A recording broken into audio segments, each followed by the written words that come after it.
its annual report on the status of international religious freedom. This is an important day for us. নতুন ফতোয়া দিল বিশ্বমোড়ল, বন্ধু ছাড়া সবার ভুল ধরিয়ে দিলেন খোলা চোখে। This report advances our vision for a future where everyone. বুধবার গেল বছরের ধর্মীয় পরিস্থিতি নিয়ে প্রতিবেদন প্রকাশ করেছে যুক্তরাষ্ট্রের পররাষ্ট্র মন্ত্রণালয়। এতে বলা হয়, ভারত, রাশিয়া, চীন, পাকিস্তান ও ইরানে অবনতি হয়েছে ধর্মীয় স্বাধীনতার। অথচ একই বছর একাধিকবার ডেনমার্ক ও সুইডেনে পোড়ানো হয় পবিত্র কোরআন শরীফ। মিত্র দেশের দোষ নিয়ে কোনো মন্তব্য করা হয়নি মার্কিন প্রতিবেদনে। প্রতিবেদন প্রকাশের পর কয়েকটি দেশের পরিস্থিতি নিয়ে উদ্বেগ প্রকাশ করেন মার্কিন পররাষ্ট্রমন্ত্রী। তার বক্তব্যে উঠে আসে ভারতের ধর্মীয় বিভাজনের বাস্তব চিত্র। বলেন, বিদ্বেষপূর্ণ বক্তব্য ও সংখ্যালঘুদের উপর নির্যাতন বেড়েছে দেশটিতে। সেই সাথে জোরপূর্বক ধর্মান্তরে কতিপয় গোষ্ঠীকে সহায়তা করছে আইন শৃঙ্খলা বাহিনী। সমালোচনা করেন পাকিস্তানের ধর্মীয় পরিস্থিতির। বলেন, ধর্মীয় অবমাননা রোধে যে আইনগুলো করেছে ইসলামাবাদ, তা উস্কানি দিচ্ছে সাম্প্রদায়িক সংঘাতে। চিরশত্রু রাশিয়াকেও এক হাত নেওয়া হয় প্রতিবেদনে। উঠে আসে দাগেস্তানের চার্চ ও সিনাগগে হামলার কথা। আরেক শত্রু ইরানকে নিয়ে ব্লিংকেন বলেন, দেশটিতে বিভিন্ন আইন খর্ব করছে ধর্মীয় মুক্তির পথ। বাদ যায়নি চীনের উইঘুর পরিস্থিতিও। সমালোচনা করা হয় আফগানিস্তানের তালেবান সরকারেরও।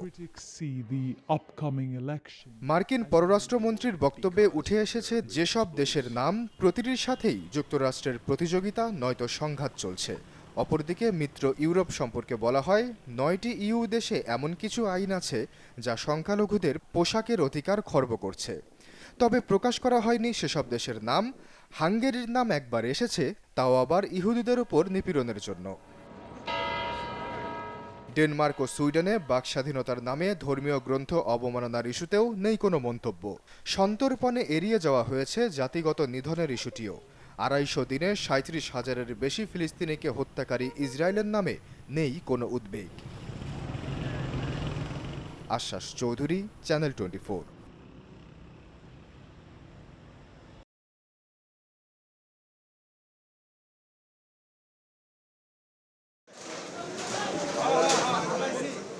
এই সেই 15 লাখ টাকার তকমা পাওয়া ছাগল, যে কিনা নাড়িয়ে দিল কতজনকে, চিনিয়ে দিল মতিউর নামে রাজস্ব বোর্ডের এক ধনাঢ্য কর্মকর্তাকে। উন্মোচন করল দেশ বিদেশে তার ছেলে মেয়েদের বিলাসী জীবন। শেষ ধাক্কায় এবার তল্পিতল্পা গোটানোর জোগাড় ছাগল মালিক ইমরান হোসেনও, যিনি কিনা গবাদি পশু ব্যবসায় মাফিয়া হিসেবে পরিচিত। আলোচিত সাদিক এগ্রোতে অভিযানের খবর পেয়ে আগেভাগেই সরিয়ে ফেলা হয় গবাদি পশু ও জিনিসপত্র। দেখা মেলেনি ইমরানেরও। অবৈধভাবে খামার গড়েছেন রাজধানীর মোহাম্মদপুরের বেড়িবাঁধ সংলগ্ন এলাকায়। এমন অভিযোগেই ঢাকা উত্তর সিটি কর্পোরেশনের এই সাঁড়াশি অভিযান। অভিযানে খামারের পেছনের অংশে খাল দখল করে গড়ে তোলা বস্তি ও রিকশার গ্যারেজ নিজেরাই উচ্ছেদ করেন বাসিন্দারা। এটা আমরা কেউ জায়গা দখল করি না, আমরা সরকারি খালে রয়েছি। সরকার যখন লাগবে সরকার নিয়ে যাবে, আমগো তার করার কিছু জোর নেই। আমরা নিজেরা পানি আসলো, মাছা কইরা ঘর উড়ে আসিলাম। এখন আমরা খাইটা পিঠা পলট এটা মাটি বইরা উদ্বোধন করছি, আমাকে উড়ে দিতেছি। সাদিক এগ্রোতে সকাল 10টায় অভিযানের কথা থাকলেও অজানা কারণে পেছাতে থাকে সময়। অভিযান শুরু হয় বেলা 12টার পর। তবে সাদিক এগ্রো সংশ্লিষ্টদের দাবি, বেসরকারি জায়গায় উচ্ছেদ অভিযান চালাচ্ছে সিটি কর্পোরেশন।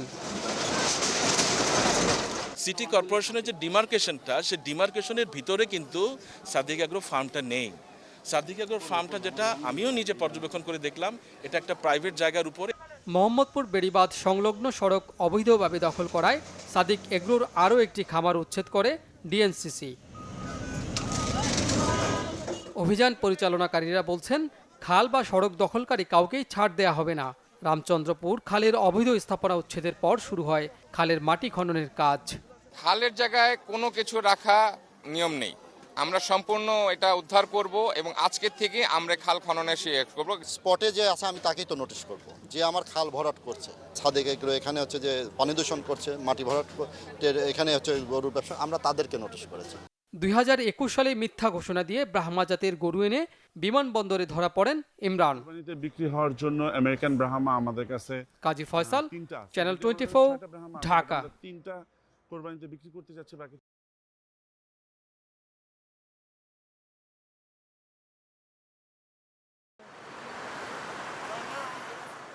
মে মাসে হেলিকপ্টার দুর্ঘটনায় ইব্রাহিম রাইসির মৃত্যুতে নির্ধারিত সময়ের 1 বছর আগেই হচ্ছে ইরানের 18তম প্রেসিডেন্ট নির্বাচন। শুক্রবার নতুন প্রেসিডেন্ট নির্বাচনে ভোট দেবেন 6.5 কোটি ভোটার। এবারের নির্বাচনে চূড়ান্তভাবে 6 জনের প্রার্থিতা অনুমোদন করেছে দেশটির গার্ডিয়ান কাউন্সিল। এর মধ্যে 5 জনই কট্টরপন্থী। একমাত্র মধ্যপন্থী প্রার্থী মাসুদ পেজেশকিয়ান এবার সংস্কারবাদী শিবিরের সমর্থন পেয়েছেন। পশ্চিমা দেশগুলোর সাথে বৈরিতা অবসানের পক্ষে অবস্থান তার। কারোর সাথে যুদ্ধ বা বৈরিতা নয়, বাকি বিশ্বের সাথে সমঝোতা করে চলা শিখতে হবে আমাদের। নিজেদের লক্ষ্য পূরণে আন্তর্জাতিক সমস্যাগুলোর অবসান দরকার।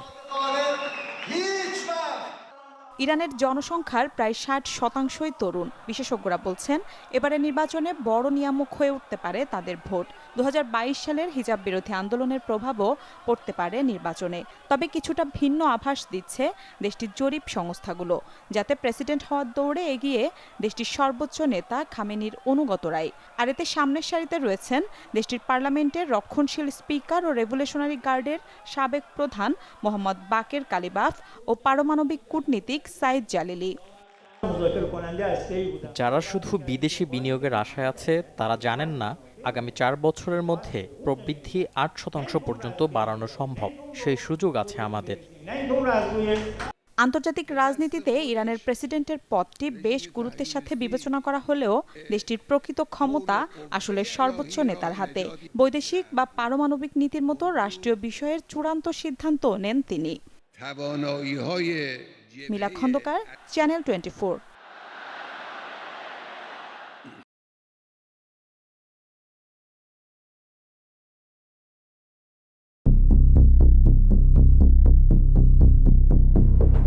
এ যেন সিনেমার চিত্রনাট্য, যার প্রতিচ্ছবি দেখল বগুড়া সহ গোটা দেশ।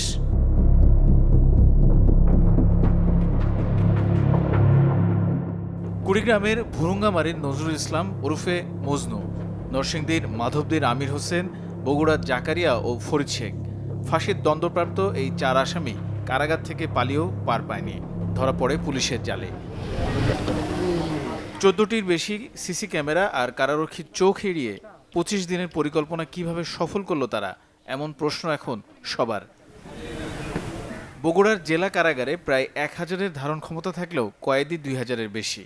স্থান সংকটে গাদাগাদি করে রাখা হয় সবাইকে, যে সুযোগটাই কাজে লাগায় এই 4 কয়েদি। কারাগারের মূল ফটক থেকে পূর্ব দিকে 50 মিটার দূরে করতোয়া নদী। আসামিরা নদীর পশ্চিম পাড় ধরেই পালাচ্ছিল। নির্মাণাধীন ফতে আলী সেতুর কাছাকাছি গেলে তাদের তাড়া করে কুকুর। সেখান থেকে কয়েকজন স্থানীয়র জেরার এক পর্যায়ে ধরা পড়ে তাদের কর্মকাণ্ড। পুলিশ ছবিটা দিয়ে পাঠাইছে, তখন দেখা যায় না এরাই 4 জন। তখন পুলিশ ইনফরমেশন করছে যে ভাই আমাদের চাষি বাজারে 4 জনকে আমি আটকাইছি, এরাই 4 জন। নদী পার হয়ে যখন ওই দিক দিয়ে আসছে ঠিক তখনই ধরছে এই চাষি বাজারে মরতি। কিন্তু এত নিরাপত্তা বলয়ের মধ্যে কিভাবে তারা পালাতে পারলো, তার সদুত্তর দিতে পারেনি প্রশাসনের কেউ। এমনও তাদের সিদ্ধান্ত ছিল তারা হয়তো যে কোনোভাবেই হোক সীমান্ত অতিক্রম করার তাদের সিদ্ধান্ত ছিল। আমরা এখন তদন্তে মূলত তাদের যে কৌশলগুলো পর্যালোচনা করব এবং এখানে কিভাবে তারা অপরাধটি সংগঠিত করেছে সেটি আমরা পর্যালোচনা করব। যেহেতু দীর্ঘদিনের প্রায় 1855 সাল সম্ভবত নির্মিত হয়েছে, এটির অবকাঠামোগত কিছু সমস্যা আছে, সেগুলো ত্রুটি বিচ্যুতি আমরা তদন্ত করে দেখে তারপরে আমরা সুপারিশ করবো আর কি, এগুলো কীভাবে যাতে ভবিষ্যতে ধরনের ঘটনার পুনরায় না ঘটে। জানা যায় গেল 1 জুন থেকে এই 4 আসামিকে কারাগারের কন্ডেম সেলে একসাথে রাখা হয়। সেখান থেকে মঙ্গলবার রাত 3টার দিকে পালিয়ে যায় তারা। Desk report, channel 24।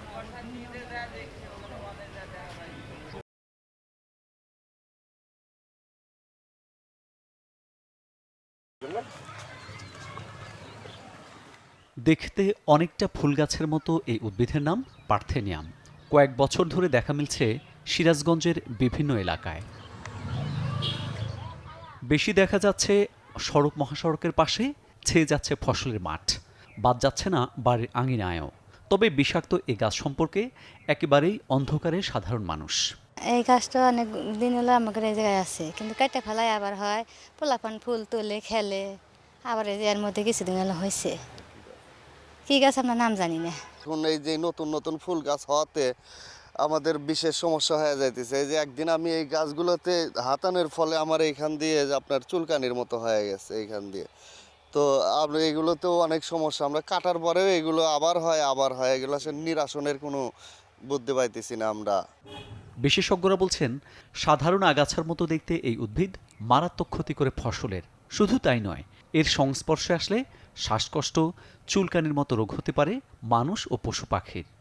এই উদ্ভিদটি মানুষের সংস্পর্শে আসলে মানুষের অ্যালার্জিক ডার্মাটাইটিস, একজিমা, খোসপাত্রা এগুলো হতে পারে। এবং যদি গবাদি পশু সরাসরি খেয়ে ফেলে তাহলে গবাদি পশুর অন্ত্রে প্রদাহ দেখা দিতে পারে, দুগ্ধ উৎপাদন কমে যেতে পারে। যত দ্রুত সম্ভব ক্ষতিকর এই উদ্ভিদ নিধনের পরামর্শ কৃষি সম্প্রসারণ অধিদপ্তরের। কর্মকর্তার দাবি, পার্থেনিয়ামের ক্ষতিকর দিক সম্পর্কে কৃষকদের সচেতন করতে কাজ চলছে। এই গাছটা দমন করবে, এই আগাছাটা দমন করবার জন্য আমরা কৃষকবাদের পরামর্শ দিয়ে থাকি যে 1 লিটার পানিতে 150 গ্রাম খাদ্য লবণ যদি মিশিয়ে যদি আমরা স্প্রে করে দিই তাহলে এই গাছটা শুকিয়ে মারা যায়। আমরা মাঠ পর্যায় থেকে কৃষি সম্প্রসারণ অধিদপ্তরের পক্ষ থেকে কৃষকবাদেরকে পরামর্শ দিই এই গাছটাকে নির্মূল করবার জন্য। দেশে পার্থেনিয়ামের যে প্রজাতি রয়েছে তার বৈজ্ঞানিক নাম পার্থেনিয়াম হিস্টেরোফোরাস। এটি ক্ষতিকর এই উদ্ভিদের 16টি প্রজাতির মধ্যে সবচেয়ে বিষাক্ত। Desk report, channel 24।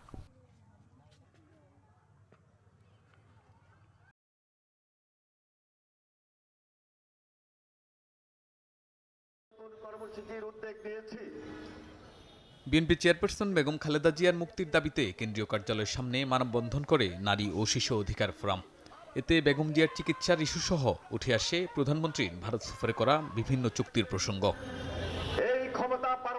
স্লোগানে আটকে না থেকে রাজপথে সরকার বিরোধী আন্দোলন আরও বেগবান করার আহ্বান জানান বিএনপি নেতারা। রাজধানীর ইউনাইটেড হাসপাতালে খালেদা জিয়ার চিকিৎসায় অসহযোগিতার অভিযোগ এনে ক্ষোভ প্রকাশ করেন তারা।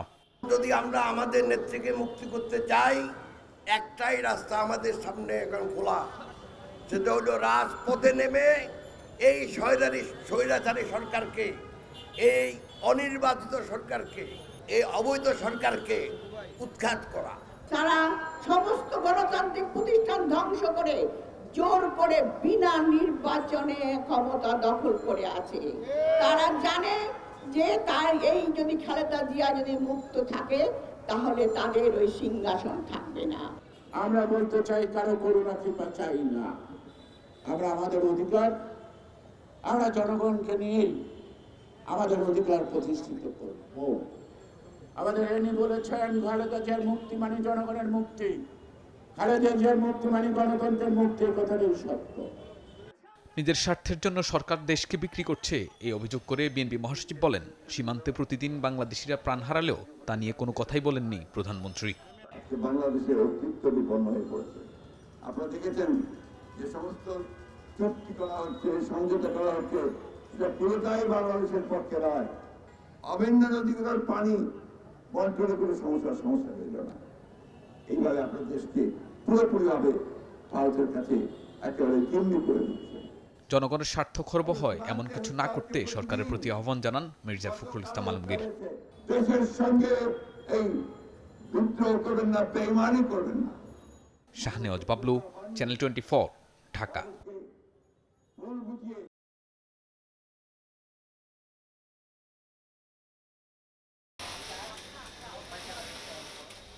মিরপুরের টিএস ফ্যাশন পোশাক কারখানা। মোটরের গুঞ্জন, সূচের ক্লিক বা ববিনের ঘূর্ণির আওয়াজে দিনভর ব্যস্ত থাকার কথা এখানকার 60টি মেশিন। ক্রেতার চাহিদা কমায় গেল 2 মাস ধরে চলছে অর্ধেকেরও কম মেশিন। বসানো হয়নি ফ্রিজ, এসি কিংবা বৈদ্যুতিক কোনো যন্ত্রপাতি। ফলে এই সময়ে কমেছে বিদ্যুতের ব্যবহার, কিন্তু ভৌতিকভাবে দ্বিগুণ হয়েছে বিদ্যুৎ বিল। আগে যাইতো 20 থেকে 25-30 হাজার পার হইতো না, এখন আপনার গত মাসেও 55,000 টাকা রিচার্জ করছি, এরপরও আমার টাকা শর্ট। তাদের বললে তো বলে আপনার কাজ বাড়ছে, আমার মেশিন বাড়ছে, না আসলে তা না। একই অভিযোগ রাজধানীর আবাসিক প্রিপেড গ্রাহকদেরও। কারণ ছাড়াই বিদ্যুতের বিল বেড়েছে দ্বিগুণ থেকে 10 গুণ পর্যন্ত। রয়েছে অযাচিত মিটার ভাড়া ও অতিরিক্ত ডিমান্ড চার্জ নেয়ার অভিযোগও। বিলিং সিস্টেম যেটা ছিল ওইটাতে আমরা বুঝতে পারতাম কত ইউনিট আমরা ইউজ করছি, আমরা এটা বুঝতে পারতাম, কিন্তু এখন তো আমরা এটা বুঝতে পারতেছি না। আর যেটা আমরা কার্ড চার্জ করি কার্ড চার্জ করার পর তারা ট্যাক্স এত টাকা, মিটারের এত টাকা, তো এটা নিলে পরে আর তাদের কাছে তো কিছু বলাও যায় না। মিটারে কয় টাকা দাম এটা তো আমাদের বলবে যে আমরা 10 বছর কাটবো বা 5 বছর কাটবো মিটারের দাম, কিন্তু সে কেটেই যাচ্ছে, আনলিমিট। এটা কবে শেষ হবে এটা আমরা জানি না। গেল ফেব্রুয়ারিতে বাড়ানো হয় বিদ্যুতের দাম, যেখানে প্রথম ধাপে 50 ইউনিট ব্যবহারে ইউনিট প্রতি ধরা হয় 4 টাকা 63 পয়সা, আর সর্বোচ্চ 600 ইউনিটের বেশির ক্ষেত্রে যে দাম 3 গুণের বেশি। বাড়তি বিল নিয়ে ডেসকোর জবাব, বাড়তি ব্যবহারের ফলে বেড়েছে বিল, তবে অভিযোগের ভিত্তিতে রয়েছে সমন্বয়ের সুযোগও। যারা নাকি ওই 200-300 ইউনিট ইউজ করে এদের কিন্তু অভিযোগটা কম, তার থেকে যারা বেশি কনজামশন এদেরই অভিযোগ বেশি। আর অভিযোগের কারণটা হলো এই জিনিসটা তো আর এরা চিন্তা করে না যে টেম্পারেচার বেশি আছে, আমি এখন বাইরেই যাইতে সাহস করতেছে না এই রোদের তাপের কারণে, সে ঘরের মধ্যে অবস্থান করতেছে এবং তার ইকুইপমেন্টও বেশি পাওয়ার কনজিউম করতেছে, এতে কনজামশন অনেক কিন্তু বাড়তেছে। এ বিষয়ে অনলাইনে একটি জরিপ চালায় চ্যানেল 24। এতে সারা দেশের 53,000 মানুষ অংশগ্রহণ করেন, যার মধ্যে 94% জানান গেল 2 মাসে বিদ্যুতের বিল বেড়েছে অস্বাভাবিক হারে। রাকিব হোসেন, চ্যানেল 24, ঢাকা।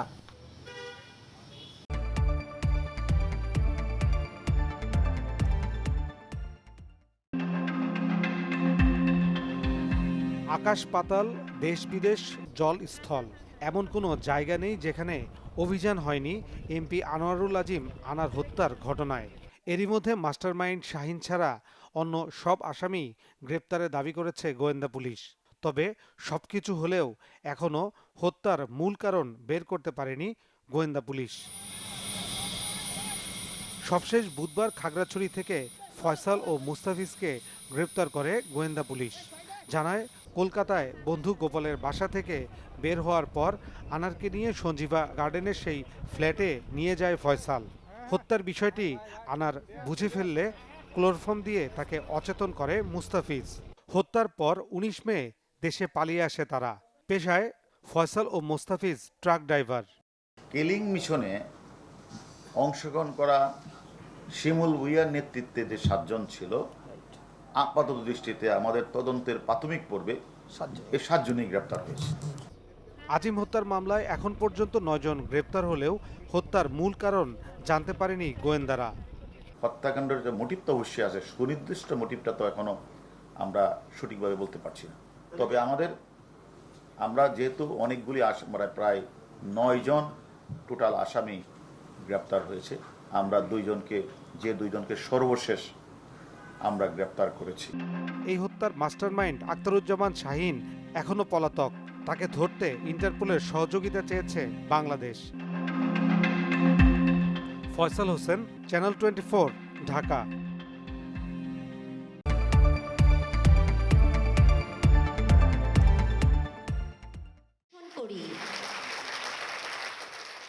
শিশুবান্ধব প্রাথমিক শিক্ষা, স্মার্ট বাংলাদেশের দীক্ষা প্রতিপাদ্যে শুরু হলো জাতীয় প্রাথমিক শিক্ষা সপ্তাহ 2024।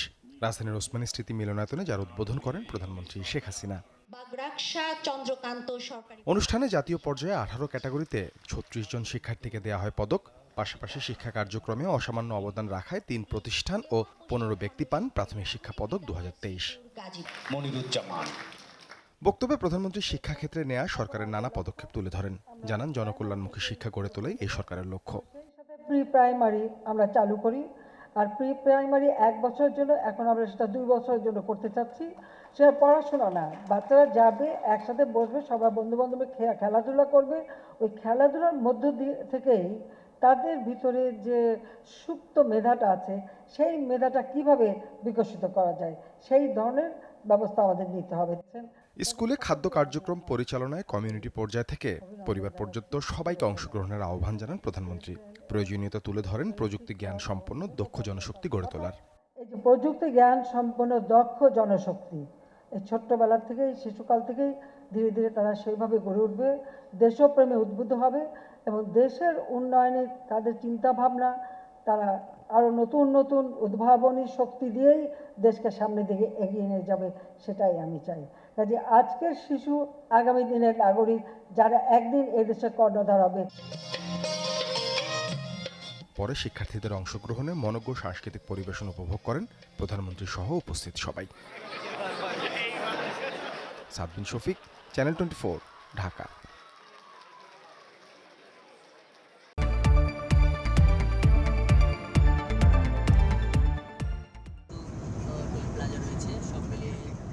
কর্ণফুলীর তলদেশ দিয়ে দুপারকে এক করেছে বঙ্গবন্ধু টানেল। বিলিয়ন ডলার ব্যয়ের এই প্রকল্পে টাকার যোগান দিয়েছে চীন, যা পাকাপাকি হয় 8 বছর আগে 2016 সালে দেশটির প্রেসিডেন্ট শি জিনপিংয়ের ঢাকা সফরে। কেবল কর্ণফুলী টানেল নয়, সেই সফরে পাওয়া যায় বাংলাদেশের উন্নয়নে 24 বিলিয়ন ডলারের অর্থ যোগানের প্রতিশ্রুতি। নেওয়া হয় অবকাঠামো, তথ্য প্রযুক্তি সহ নানা খাতের 27টি প্রকল্প। তবে ইআরডির তথ্য বলছে, গত 8 বছরে সেই প্রতিশ্রুতির বিপরীতে ঋণ চুক্তি সই হয়েছে 8 বিলিয়ন ডলারের, ছাড় হয়েছে মাত্র 5 বিলিয়ন ডলার। ঋণ নিয়ে কিন্তু ঋণটা কোথায় আমরা ব্যবহার করি সেটা আমাদের দেখতে হবে। ঋণটা আমরা এই পর্যন্ত আমাদের ঋণ কেন হয়েছে? আমাদের বাজেট ঘাটতির জন্যে। বাজেট ঘাটতি বছরের পর বছর আমাদের হচ্ছে এবং সব দেশে বাজেট ঘাটতি হয়, কিন্তু আমরা এই বাজেট ঘাটতিটাকে কিন্তু আমরা কাজে লাগিয়েছি, আমরা বিনিয়োগ করেছি। গেল 8 বছরে ছাড় হওয়া 5 বিলিয়ন ডলারের বিপরীতে বাস্তবায়নাধীন প্রকল্প 11টি, এর মধ্যে শেষ হয়েছে মাত্র 4টি। অন্যদিকে প্রতিশ্রুত 24 বিলিয়নের বিপরীতে 27 প্রকল্পের কথা বলা হলেও বাদ দেওয়ার তালিকায় প্রায় অর্ধেক বা 12টি। এমন বাস্তবতায় জুলাইয়ে চীন সফরে যাচ্ছেন বাংলাদেশের প্রধানমন্ত্রী, যেখানে মিলতে পারে নতুন আরও কয়েক বিলিয়নের প্রতিশ্রুতি। চীনের বা ইন্ডিয়া থেকে আমরা যদি বায়োলেটারাল লোনস নিলে অনেক সময় সেগুলোর কিন্তু ইন্টারেস্ট রেট বেশি হয়। সেদিক থেকে চিন্তা করলে অবশ্যই এই লোনগুলোর ইন্টারেস্ট রেট একটু বেশি। কিন্তু দেখুন, আমরা এই লোনগুলো যখন নিয়েছি, আমরা তো কিছু বিশেষ প্রজেক্ট করার জন্য তো নিয়েছি, কাজেই সেগুলোকে আমাদেরকে ব্যবহার করতে হয়েছে।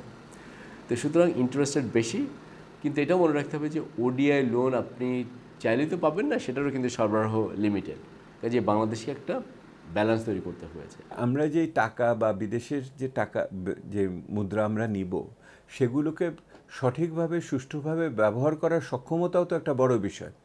এবং আমরা তো দেখছি যে বার্ষিক উন্নয়ন কর্মসূচি বাস্তবায়নের ক্ষেত্রে কিভাবে একটি প্রকল্প 1 বছরের জায়গায় 5 বছর যায় এবং ওটা 100 টাকারটা 1000 টাকা দাম হয়ে যায়, এটা তো আমরা লক্ষ্য করছি। সেহেতু মানে অভাবের তাড়নায় আমরা বড়ভাবে ঋণের পিছনে না ছুটে বরঞ্চ আরেকটু বাস্তবসম্মতভাবে মূল্যায়ন করা দরকার। এবং আমি আবারও বলছি, এই মূল্যায়নটা 1 বছরের বিষয় না, এই মূল্যায়নটা একটা মধ্যমেয়াদী বিষয়। এবং এই মধ্যমেয়াদী আলোচনাটা আমার এলডিসি থেকে বেরোনোর উত্তরণকালীন সময়ের সাথে যেমন মিলাতে হবে, আগামী নবম পঞ্চবার্ষিক পরিকল্পনা যেটা প্রণয়ন হচ্ছে তার সাথেও আমাকে এটাকে যুক্ত করতে হবে। এইটা হলে পরেই কিছুটা সঠিক হবে। চীনা প্রকল্পের বেশিরভাগই অবকাঠামো উন্নয়নের, তাই বিশেষজ্ঞদের পরামর্শ, অর্থনৈতিক সুবিধা আদায়ে জোর দিতে হবে বিনিয়োগ, আঞ্চলিক যোগাযোগ ও বাণিজ্যে। ইমদাদ হক, চ্যানেল 24, ঢাকা।